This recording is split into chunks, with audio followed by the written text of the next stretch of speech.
বলেছে ওইখানে যে ইবাদত করা জায়েজ আছে। আমাদের সমাজের মধ্যে, আমাদের দেশের মধ্যে এক শ্রেণীর মানুষ বের হয়ে গেছে বলে ইবাদত করার স্থান হলো মসজিদ, মাজারে কোনো যাবা। তাদের উদ্দেশ্যে বলতে চাই, তোমরা যাও ইমাম আবু হানিফার মাজারে যে ইমাম শাফি নামাজ পড়েছেন, এটা কোন মাযহাবে তুমি হারাম বলবা? ইমাম শাফি রাহমাতুল্লাহ আলাইহি বলেন, যখন আমি সাল্লাইতু রাকাতাইনে, আমি 2 রাকাত নামাজ আদায় করতাম। 2 রাকাত আদায় করে আমি আল্লাহর দরবারে হাত তুলে বলতাম, আল্লাহ, ওই আমার আল্লাহ, আমি তোমার আল্লাহর ওলির দরবারে বসলাম, নামাজ আদায় করলাম, আমি যে মাসলাটার জন্য সমস্যায় পড়ে গেলাম, এই ওলির ওসিলায় আমার মাসালা সমস্যা সমাধান করে দাও। তাহলে বোঝা গেল আল্লাহর ওলির দরবারে গিয়ে আল্লাহর ওলির ওসিলায় দোয়া করা জায়েজ আছে, ঠিক কিনা?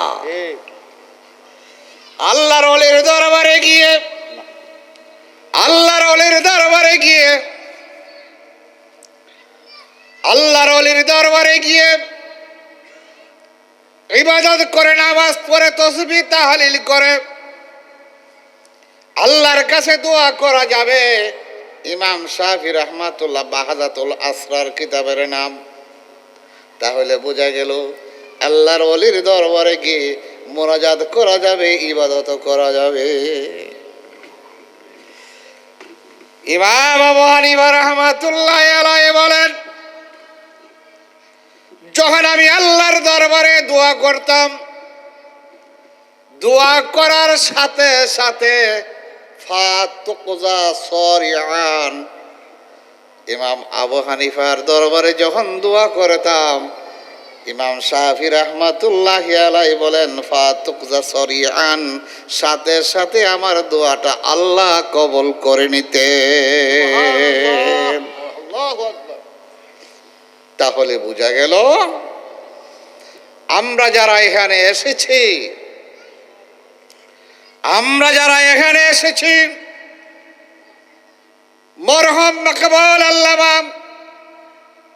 গাউসিয়া দরবার শরীফের পীর সাহেব হুজুরের ওসিলায়, আল্লামা শামসুল হক রাহমাতুল্লাহ আলাইহির ওসিলায় যদি আমরা আল্লাহর দরবারে দোয়া করি, অবশ্যই আল্লাহর ওলি আমাদের দোয়া কবুল করবে। আমি দলিল দিয়ে কথা বলছি, বিনা দলিল নয়, দলিল ছাড়া আমি কথা বলছি না। যদি ইমাম শাফি রাহমাতুল্লাহ আলাইহি, ইমাম আবু হানিফা রাহমাতুল্লাহ আলাইহির মাজারে গিয়ে দোয়া করতে পারে, নামাজ পড়তে পারে, আমরা ওই শামসুল আলম রাহমাতুল্লাহ আলাইহির দরবারে গিয়ে দোয়া করতে পারি।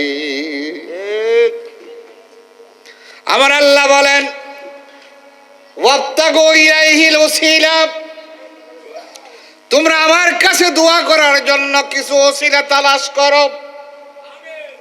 আমাদের ওসিলা হলো আল্লাহর ওলি আল্লামা শামসুল হক রাহমাতুল্লাহি আলাইহি, শামসুল আলম রাহমাতুল্লাহ আলাইহি আমাদের জন্য হলো আল্লাহর ওলি, ঠিক কিনা বলো? ও ভাই, বড় হুজুর আমরা গ্রামে ডাকি কি?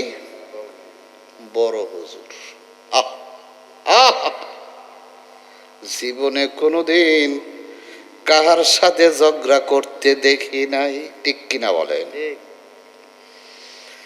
জীবনে কোনোদিন কার সাথে ঝগড়া করতে দেখি নাই, কার সাথে লেনদেন করতে দেখি নাই, খারাপ লেনদেন করতে দেখি নাই, কোন জায়গায় যে আড্ডা মারতেও দেখি নাই।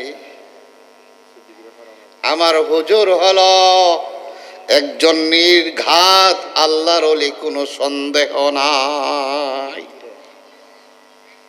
ঠিক কিনা বলেন? এই আল্লাহর ওলির দরবারে আসলে মানুষের তকদির খুলে যায়। সুবহানাল্লাহ বলে। সুবহানাল্লাহ। কি খুলে যায়? তাকদীর খুলে যায়। তকদির খুলে যায়। মুজাদ্দিদ আল ফেসানি রাহমাতুল্লাহি আলাইহির ঘটনা। মুজাদ্দিদ আল ফেসানি রাহমাতুল্লাহি আলাইহি দুটি সন্তান ছিলেন। একটি সন্তানের নাম হলো আহমদ, আর একটি সন্তানের নাম হলো মুহাম্মদ। দুইটা সন্তানকে তিনি পাশের গ্রামের এক হুজুরের বাড়িতে পড়ানোর জন্য পাঠালেন। সুবহানাল্লাহ বলি। পাঠালেন। যেমন আমি, আমার বাড়ি পূর্বপাড়া, পড়ছি আসে কার বাড়িতে? হুজুরের বাড়িতে। ঠিক কিনা? মিথ্যা কথা? আমি তো সাক্ষী। আমার বাড়িতে পড়াশোনার, আরবিতে পড়ানোর মতো ব্যবস্থা ছিল না। আমার মা আমার হুজুর বাড়িতে পাঠাই দিছে, 2 বছর রাখছে। কয় বছর?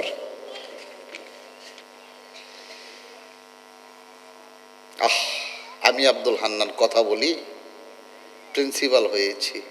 এই অবদান কার? আমার হুজুরের। এ অলিউর রহমান সাক্ষী। আমি প্রিন্সিপাল পদের জন্য পরীক্ষা দিচ্ছি চট্টগ্রামে, মাদ্রাসায় প্রিন্সিপাল হওয়ার জন্য পরীক্ষা দিচ্ছি। হুজুরকে বললাম, হুজুর আজকে আমার পরীক্ষা। আমি কখনো বলি নাই। হুজুর এই ফানিতে নামছে, বুক ফানিতে, এই পুকুরে। এটা কি পুকুর জানি বলে? কালা পুকুরে। ওইখানে দাঁড়িয়ে আল্লাহ বলছে, আল্লাহ আমার আব্দুল হান্নানকে তুমি পাস করে দিও, প্রিন্সিপাল বানাই দিও। এ অলিউর রহমানের কাছে ফোন করে বলছে, আমি দোয়া করছি হান্নান প্রিন্সিপাল হবে। সুবহানাল্লাহ বলে। বুক ফানিত নেন না। মনে পড়ছে আমার আব্দুল হান্নান। আমারে বলতে আমার আব্দুল হান্নান।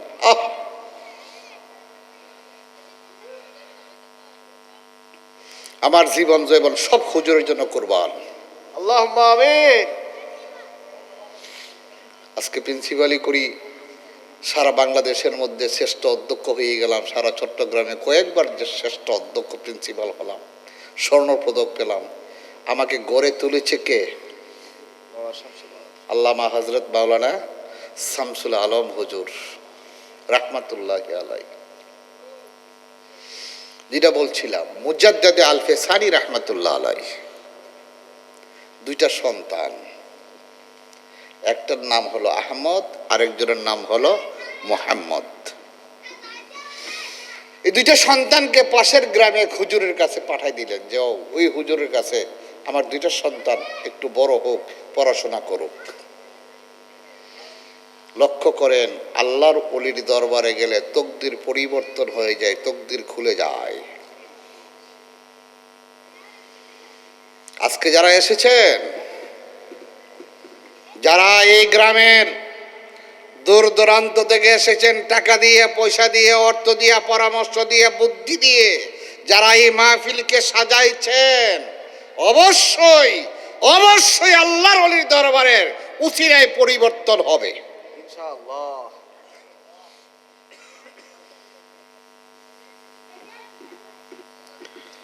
পাশের গ্রামের হুজুরের কাছে পাঠালেন। কয়েক মাস পরে, 2 মাস পরে মুজাদ্দিদ আল ফেসানি রাহমাতুল্লাহ আলাইহি নিজে যান নাই, প্রথম পাঠাইছিলেন মুরিদান দিয়া পাঠাইছিলেন। 2 মাস পরে গেলেন সন্তানদেরকে দেখার জন্য।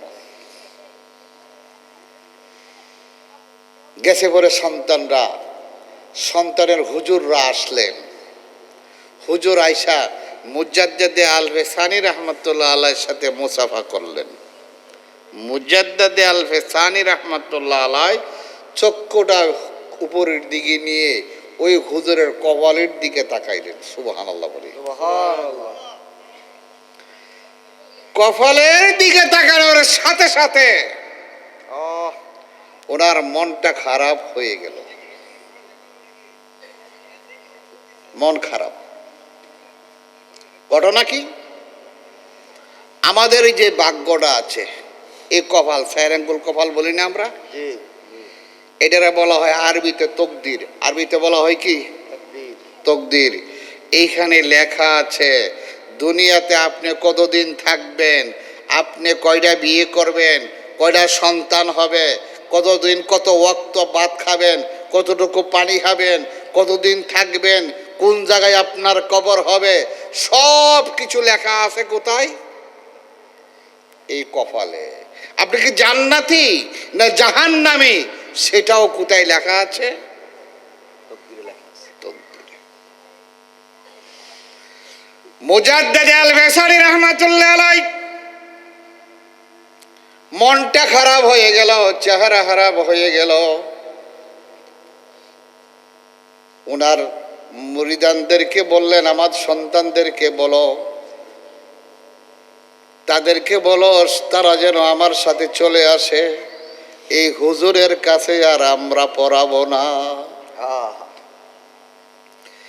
এই হুজুরের কাছে আমার সন্তান পড়াবো না। সন্তানদেরকে বলা হলো, কাপড় চুপড় গাঠটি গুট্টি রেডি করো, আমার সাথে চলে যাবা। সন্তানরা এসে মুজাদ্দিদ হুজুরকে বলল, হুজুর আব্বাজান, কেন আপনি আমাদেরকে হুজুর থেকে নিয়ে যাবেন? আমার হুজুর অত্যন্ত ভালো, হুজুর আমাদেরকে ভালোভাবে পড়ান, হুজুর আমাদেরকে ভালোভাবে শিক্ষা দেন। এই হুজুরের থেকে আমরা যাইতে চাই না। মুজাদ্দিদ আল-বেসানি রাহমাতুল্লাহ আলাইহি বলেন, বাবা তোমরা বুঝবা না। বাবা বোঝার কোনো দরকার নাই, আমাদেরকে বুঝাইয়া বলেন ঘটনাটা কি। মুজাদ্দিদ আল-বেসানি রাহমাতুল্লাহ আলাইহি বলেন, বাবা আমি যখন তোমার উস্তাদের চেহারার দিকে তাকলাম, তাকানোর সাথে সাথে দেখলাম একটা লেখা। লেখাটা কি? লেখাটা হলো সাররণ, অর্থাৎ খারাপ, অর্থাৎ সারা জিন্দেগি ভালো কাজ করবে, শেষ বয়সে ঈমান নিয়ে কবরে যাইতে পারবে না।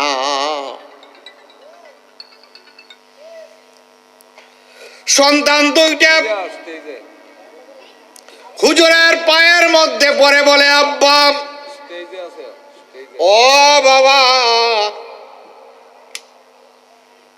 ভালো বুঝি না মন্দ বুঝি না, আমরা জানি আপনার আল্লাহর ওলি, আল্লাহর ওলিগণ দোয়া করলে আল্লাহ কবুল করে ফেলে। সুবহানাল্লাহ। আমরা জানি আল্লাহর ওলিগণ দোয়া করলে আল্লাহ কবুল করে। আপনি আমার হুজুরের জন্য দোয়া করেন, আল্লাহ যেন আমার হুজুরের কপালটা ভালো করে দেয়। লা ইলাহা ইল্লাল্লাহ, লা ইলাহা ইল্লাল্লাহ, লা ইলাহা ইল্লাল্লাহ, জবান খুলে লা ইলাহা লা ইলাহা ইল্লাল্লাহ, লা ইলাহা ইল্লাল্লাহু মুহাম্মাদুর রাসূলুল্লাহ। কো বাবা, ঠিক আছে তোমরা বলতেছো আমি আল্লাহর ওলি দোয়া করলে কবুল হয়, কিন্তু তোমার উস্তাদের কপালের যে লেখাটা, এই লেখাটা বড় কঠিন। অর্থাৎ তকদির হলো দুই প্রকার। এক প্রকারের তকদির লেখা হলো তকদিরে মুবরাম, আরেকটা হলো তকদিরে মুআল্লাক। মুআল্লাক কি হলো? যে ভালো আমল করলে তকদির লেখা পরিবর্তন হয়ে যায়, ভাগ্য পরিবর্তন হয়ে যায়। আমরা বলি না যে ভালো কাজ করলে ভাগ্য কি হয়ে যায়? এটার নাম হলো তকদিরে মুআল্লাক। আরেকটা হলো তকদিরে মুবরাম। এই তকদিরে মুবরাম সাধারণত পরিবর্তন হয় না। মুজাদ্দিদ আল বেসারি রাহমাতুল্লাহ আলাইহি বলেন, বাবা তোমার উস্তাদের কপালের লেখাটা হলো তকদিরে মুবরাম। সাধারণত এই তকদিরে মুবরাম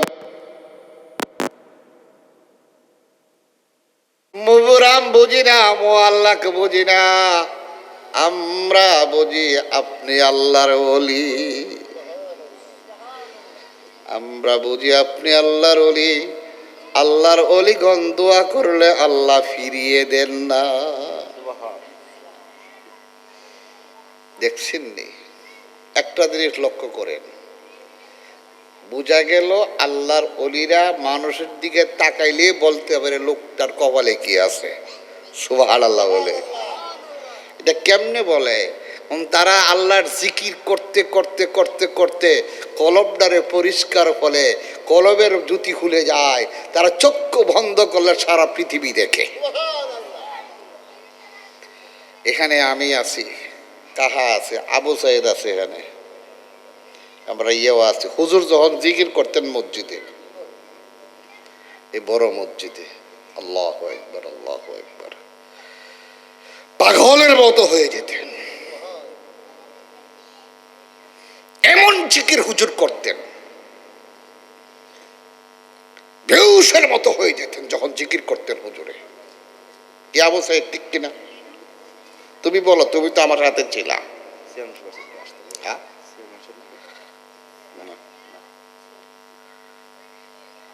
কারণ আমার হুজুর, আমরা সাক্ষ্য দিচ্ছি, জিব্বা কেটে যাবে আমার হুজুরের মতো এইরকম সৎ নেককার আবেদ আল্লাহর ওলি আমার চোখে পড়ে নাই।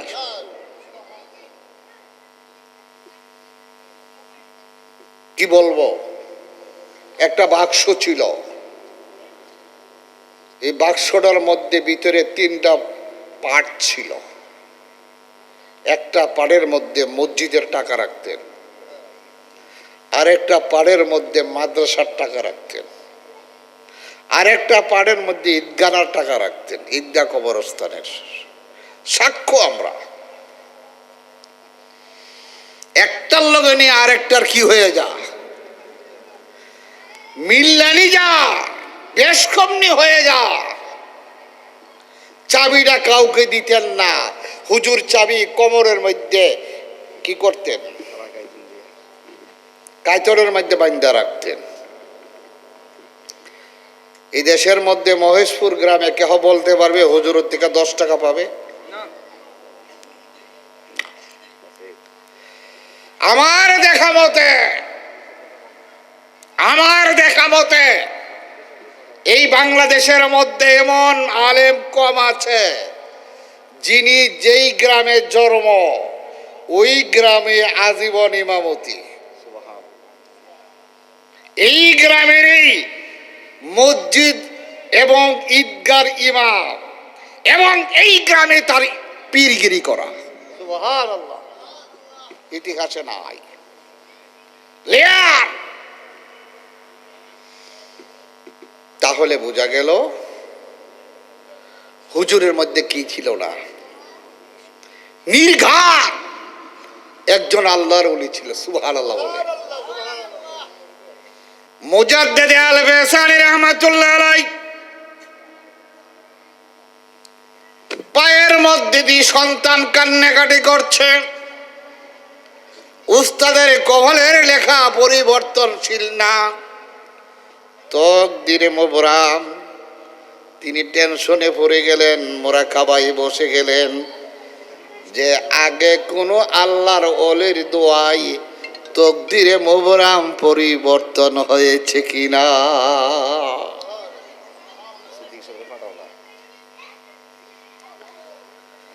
তিনি মোরাকাবায় বসে দেখলেন যে গাউসে পাকের দরবারে এক মহিলা এসেছিল, সুবহানাল্লাহ বলে। 12 বছর যাবৎ সন্তান হয় নাই। হুজুরের কাছে এসে বলল, হুজুর সন্তান যদি না হয়, নারে তাকবীর, আল্লাহু আকবার, নারে রিসালাত। ইয়া রাসূলুল্লাহ, আল্লামা হযরত মাওলানা হাবিবুর রহমান সাদিকী সাহেব, জিন্দাবাদ জিন্দাবাদ, আল্লামা হযরত মাওলানা হাবিবুর রহমান সাদিকী সাহেব, জিন্দাবাদ জিন্দাবাদ, আল্লামা হযরত মাওলানা ফখরুল ইসলাম সিদ্দিকী সাহেব। জিন্দাবাদ জিন্দাবাদ। আলহামদুলিল্লাহ বলি। যেটা বলতে চেয়েছিলাম মামা শেষ করে ফেলছি। ভাই বসুন, এই 2 মিনিট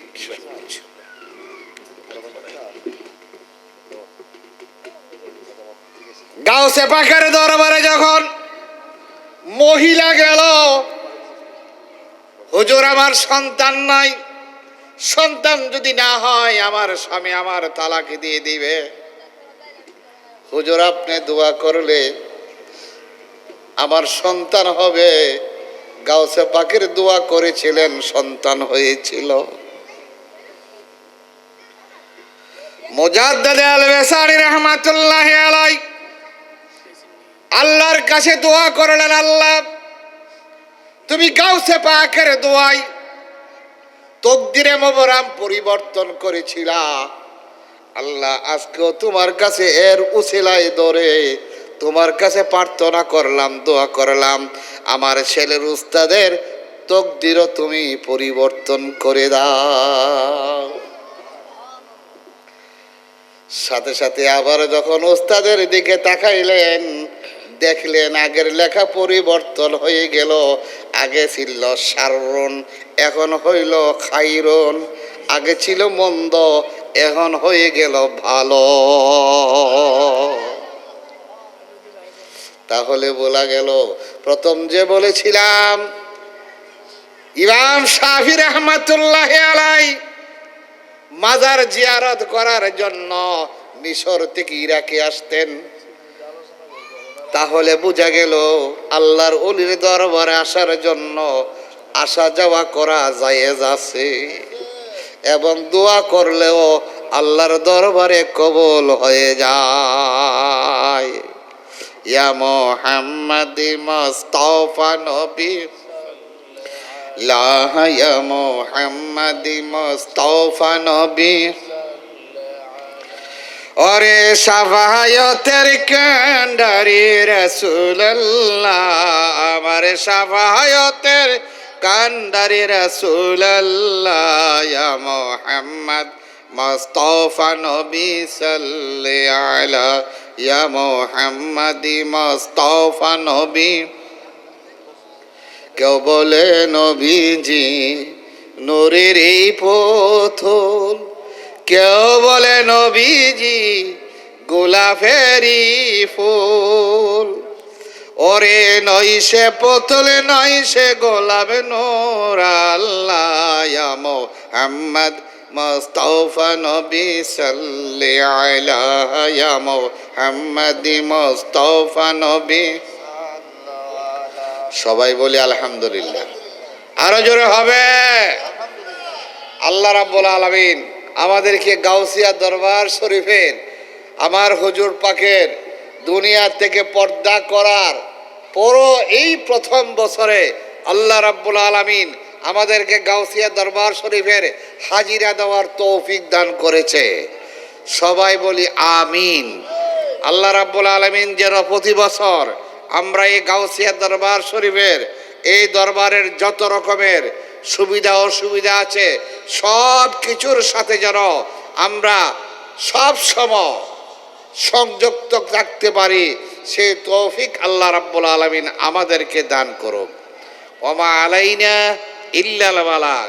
আসসালামু আলাইকুম ওয়া রাহমাতুল্লাহি ওয়া বারাকাতুহু।